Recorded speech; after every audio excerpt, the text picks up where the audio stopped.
अस्सलाम वालेकुम friends, welcome to my YouTube channel rims and roads. आज मैं आपसे बात करूंगा अपनी CBR 600 RR 2006 के बारे में कि मैंने ये बाइक क्यों ख़रीदी, क्यों मैं किसी और मेक की तरफ या मैन्युफैक्चरर की तरफ नहीं गया जैसा कि यामाहा, डुकाटी, सुजुकी या फिर और कोई ब्रांड। तो स्टे ट्यून। उन लोगों के लिए जिन्होंने मुझे अभी ज्वाइन किया है, मैं race license track day series YouTube channel के ऊपर जिसका नाम है रिम्स एंड रोड्स पब्लिश कर रहा हूँ, जिसका नेम अभी स्क्रीन पे डिस्प्ले हो रहा है। प्लीज़ मेरे चैनल को लाइक एंड सब्सक्राइब करें if you want to watch race license track day series. Let's get back to the point.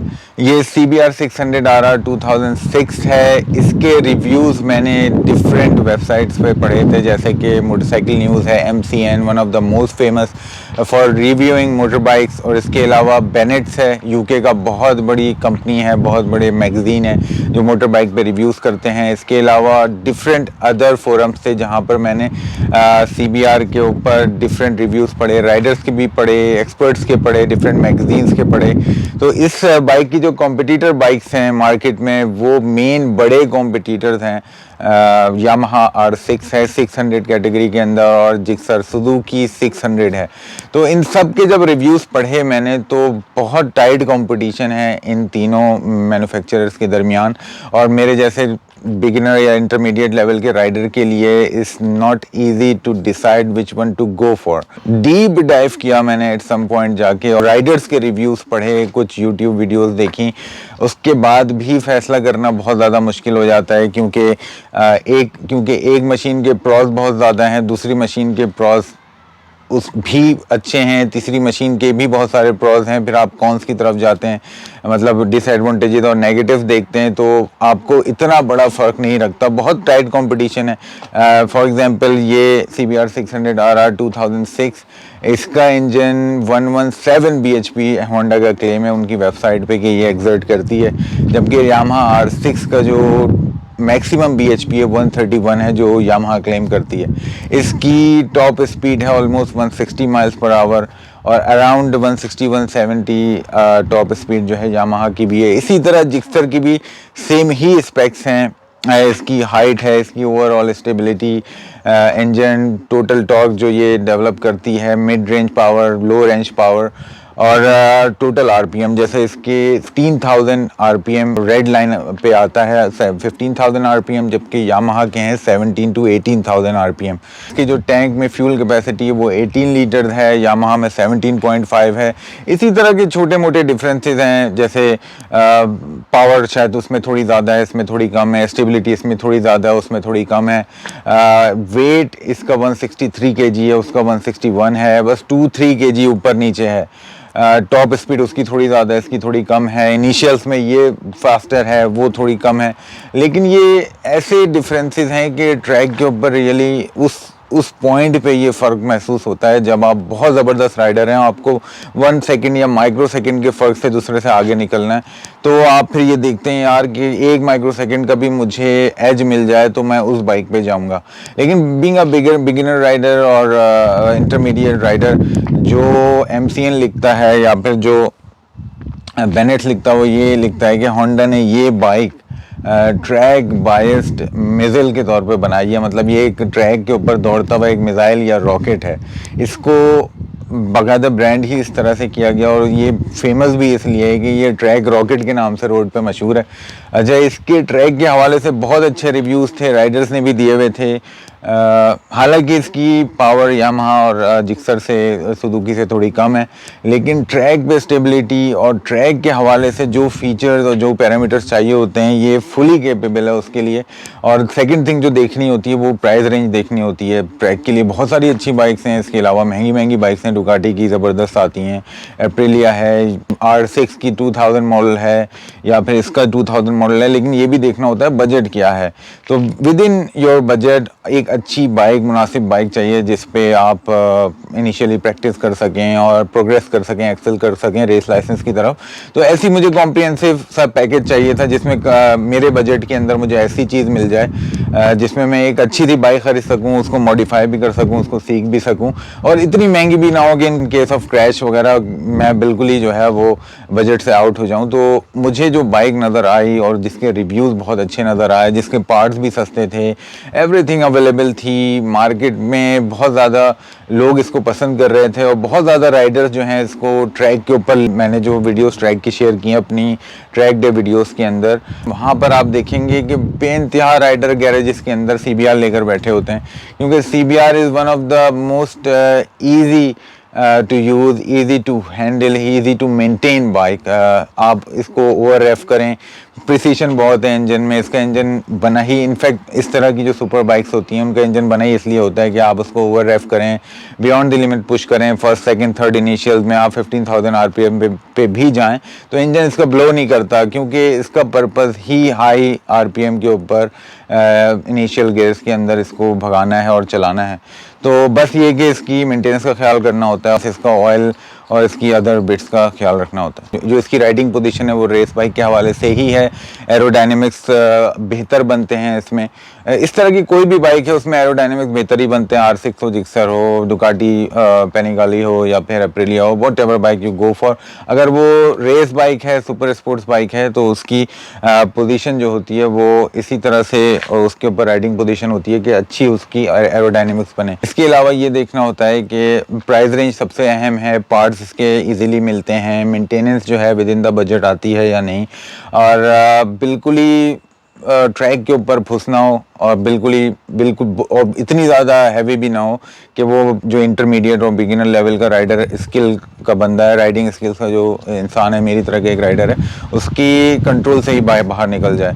तो इसकी जो टोटल BHP क्लेम करते हैं 117 विच वॉज क्वाइट गुड। और मैंने इंस्ट्रक्टर से भी मालूम किया जब मैंने इसको लिया और ट्रैक डेज के लिए गया, वहाँ इंस्ट्रक्टर से बात की कि मेरे पास 600 RR 2006 है।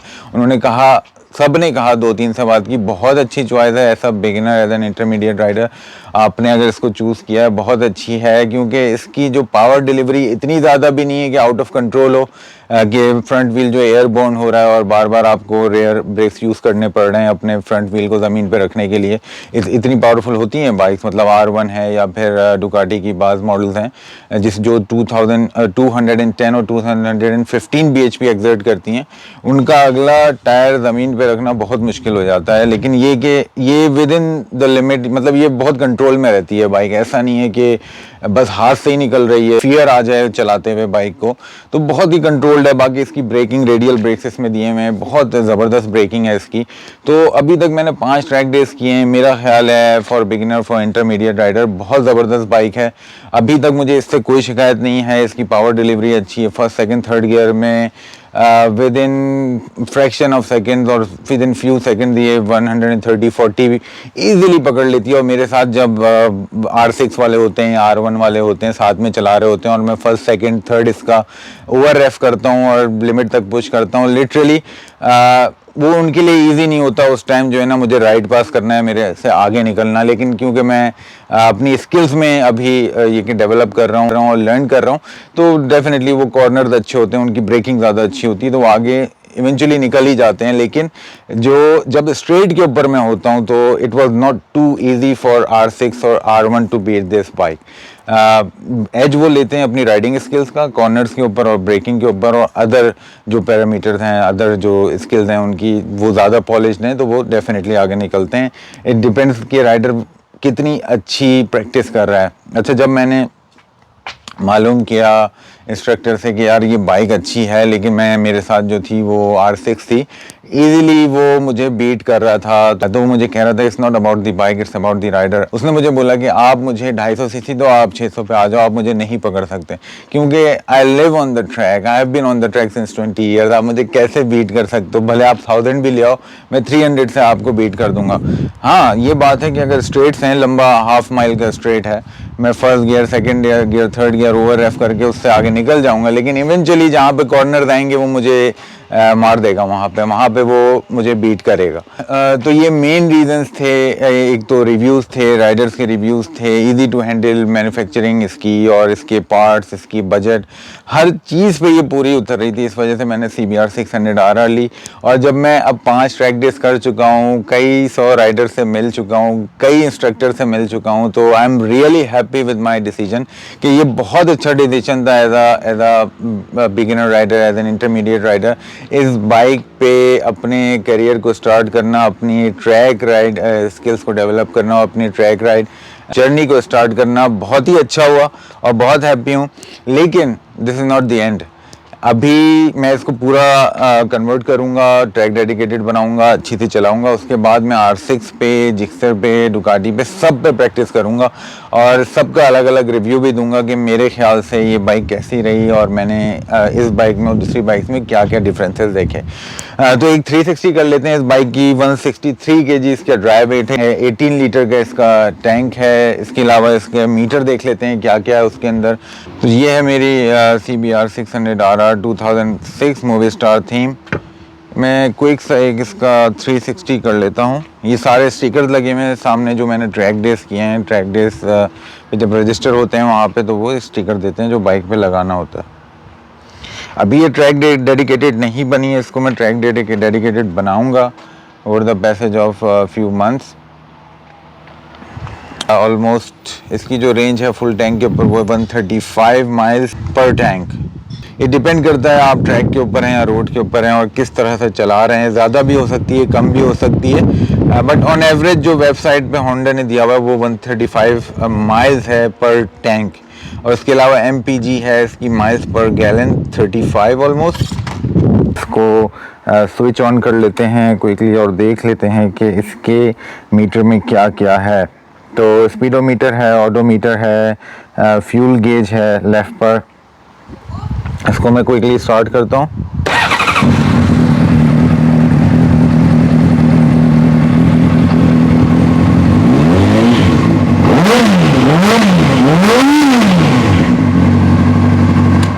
टोटल RPM इसके 17,000 हैं, जबकि इसकी रेड लाइन स्टार्ट हो जाती है 15,000 से।